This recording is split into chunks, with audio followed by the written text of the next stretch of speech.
Hi everyone, Zara here. I'm going to be doing your hobbies at home this week. This week I show you how to make bars of soap at home. I did these as Christmas gifts for the Christmas just gone and they turned out brilliantly, so give them a go. So, sorry about the mess everyone. These videos have made me extremely self-conscious of my house when I'm filming. So, what will you need to make the soap?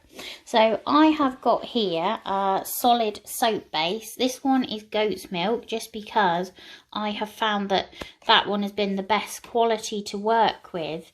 At the end of it you get quite a hard soap bar that doesn't go too soggy quickly, if you get what I mean.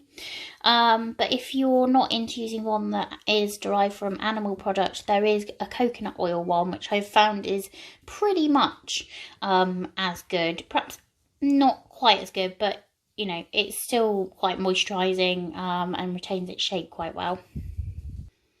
Okay, so you've got your soap base. This one is a kilogram. I got it off eBay. I think I paid about £7, and it should make about 8 or 9 good size soap bars. So you get quite a lot out of this one, and it's quite a weighty little packet.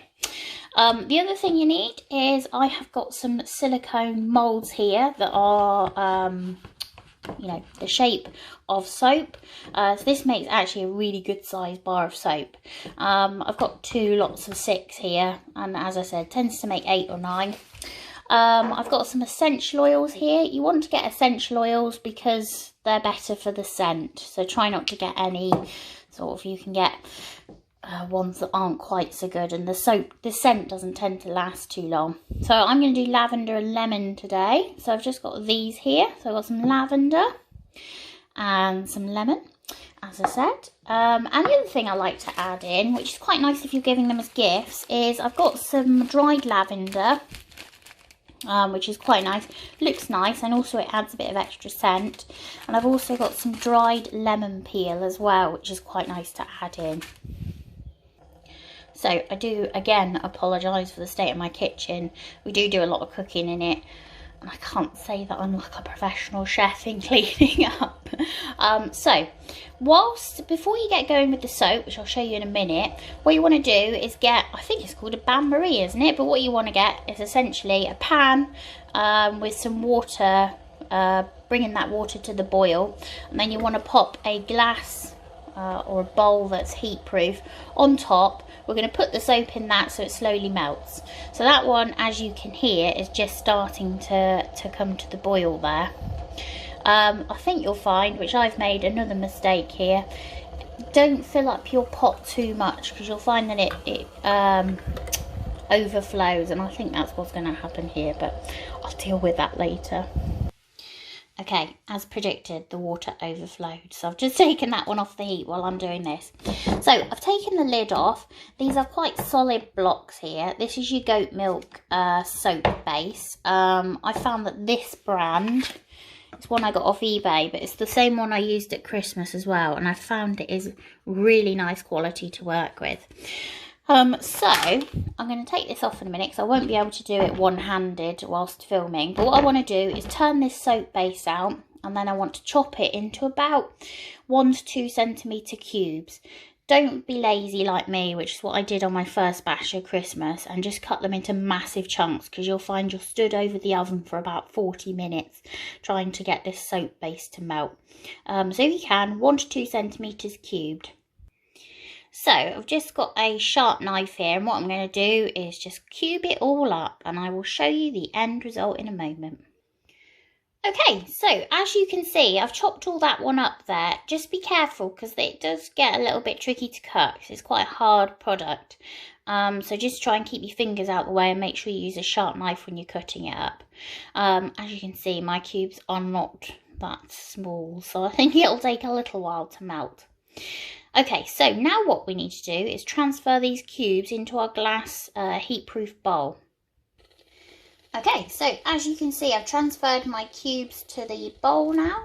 They will take a little while to melt. What you want to do is just keep, every now and again, just keep moving them. A bit like when you melt chocolate through this method. Just keep moving them, because the ones at the bottom are obviously going to melt first, and just make sure that they're getting circulated and melted. You might want to do what I've done, which is not to add everything at once.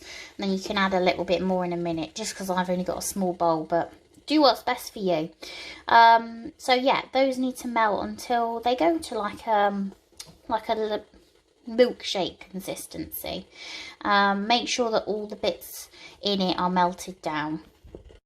So while that's still melting, as I said about chopping your cubes, I've been here now for about 25 minutes, so make sure you chop them small, and then you don't have to wait as long as I do. But whilst we are, or I am waiting for that to melt, I will show you one that I had left over from Christmas, that what I did with that one. Whilst that soap base is melting, I'll just show you what I did with the soap bars at Christmas. So this is one I had left over that I've just been using. They tend to last for ages, and they're really nice quality as well.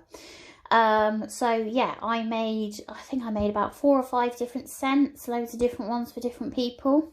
So this is one of the ones I had left over, lemon verbena, which reminds me of my granny, because she had a lemon verbena tree in her garden when we were little, and we loved the scent of it. So I made one for her, because at 93 she's got everything, so she loves handmade gifts, and she loved it. So yeah, that's the soap bar there. You can see it for size next to my sausage fingers. So I just wrapped that in some craft paper that I got free with a craft magazine. So nice and cheap. Wrapped a bit of brown paper over it. And I've got these stamps upstairs because I put them on all my homemade gifts. So yeah, nice and easy. Okay, so if we go back to this now, it is just about there. You'll find that it's a bit like bird's custard in that it will get a skin on it quite quickly. But that's okay, because as soon as you pop the, the solidified bit back in, it will melt as soon as possible. So what we need to do now, sorry about that, the steam, is pop that one in a jug so it's easy to pour. And you need to work fairly quickly with this bit, because I find that the soap does solidify quite quickly. It starts to set, which it says in all instructions it doesn't, but it does, so just be careful. So at this point I need to work fairly quickly, so I've just poured my soap mixture into a jug, so it makes it easier for pouring into the moulds. What I need to add now is about 20 drops of pure essential oil. Don't be tempted to do more because you think that it doesn't smell that strong, which is what I did at Christmas. And then what it resulted in was quite an oily soap. It was fine and perfectly fine to use, but it was just a bit greasy and it sweated through the paper on the first lot. So 20 drops per kilogram. So if you're scaling up or down, just think about that. So kilogram, 20 drops of essential oil. As I said, for my one, I'm doing lavender and lemon. I find lavender is the stronger of the 2 scents. So what I'll do is I'll add 5 drops of lavender to 15 lemon. Okay, so as you can see, I've just added my essential oils there, which are those bits right there. I'm going to give it a quick mix, and I'll add in some lemon peel as well for visual effect more than anything, I think. Okay, so I've added in my lemon peel there, and what I'm going to do is just give it a good old mix now. Make sure that that's through all the mixture, and I can feel that this is already starting to set where the jug's quite cold. I'm just going to give it a quick mix. Oop, yeah, definitely setting on the bottom there. Okay, so what I want to do now is pour this into the moulds. I will attempt to do this one-handed. Okay, here goes. So I'm going to pour into the moulds and just fill it just up to the fill line there. Don't be tempted to do more. That's why I've done it on the chopping board, because last time it was just a horror show of soap everywhere. So fill those ones up. As I said, I'm hoping to get 8 to 9 because that's what I got last time with the same soap. So fingers crossed They should make about the same. The last ones always tends to be a little bit smaller.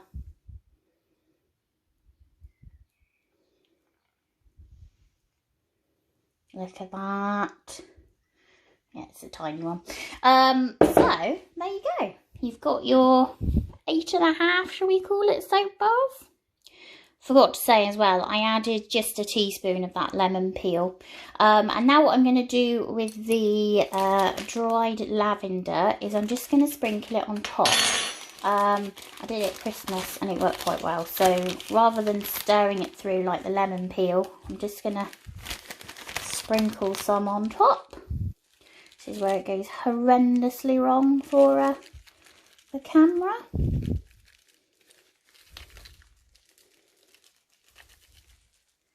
Basically do what I do with any craft, which is just wing it, and hopefully it turns out alright. Right, I think that looks alright. Okay, so there we have it. We have about 8.5, 8 3/4 soap bars, but that last one will be fine anyway.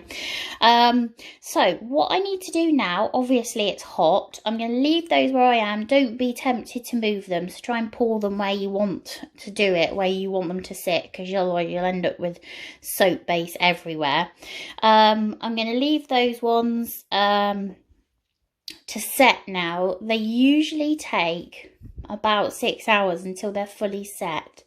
Few hours you might find that they're set, but make sure, I would just give them a bit extra time, because then when you turn them out they'll come out perfectly, which I'll show you later on. Okay, so it's been a few hours now since I did the soap, and it's all set. So now you can take them out of the moulds, and these silicone moulds are great because they're so easy to get the soaps out. So all you need to do is just pop them out, and then there you have your soap bar, all ready to go. So then you can wrap them and give them as gifts, or just pop them straight in your bathroom. Okay, so there you have it. Now you have made your own soap if you've had a go at that one. If you have had a go, let us know. Either send us a picture, comment a picture, but we'd love to see it. So let us know if you have had a go, or if you've made anything similar. That'd be lovely.